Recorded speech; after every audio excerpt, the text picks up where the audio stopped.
सरासर अन्याय आहे व फार मोठा केलेला हा भ्रष्टाचार आहे।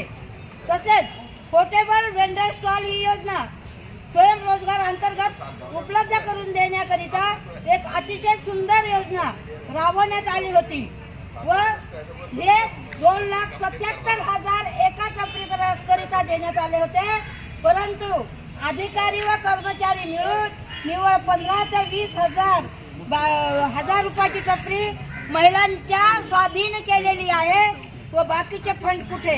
तर असे दिसून येते की अधिकारी वर्ग हे शासनाच्या डोळ्यात सरासर मिरची टाकत आहे व इकडे अधिकारी मांजरासारखे दूध पित आहे। हे बैलांवर होणारे अत्याचार ते आम्ही सहन करणार नाही।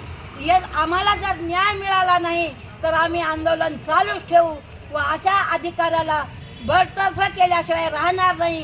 ही महिला शक्ती ही त्यांना जमणार नाही, ही घोषणा आम्ही करत आहोत। आर्थिक विकास महामंडळ जिल्हा कार्यालयाच्या जे भ्रष्टाचार झालेला आहे त्या भ्रष्टाचाराविरोधामध्ये विभागीय कार्यालयावरती आंदोलन छेडलं।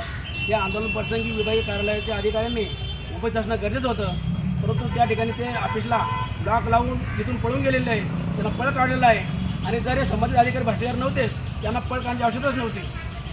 तरी असू द्या, आज जर ती भेटले नसतील तर आम्ही आज त्या जोपर्यंत महिलांना न्याय मिळणार नाही, जोपर्यंत भ्रष्टाचार अधिकाऱ्यावरती कारवाई होणार नाही, तोपर्यंत आमचं जे आंदोलन आहे भारतीय जनता वतीनं हे शेवटपर्यंत असंच चालू राहील।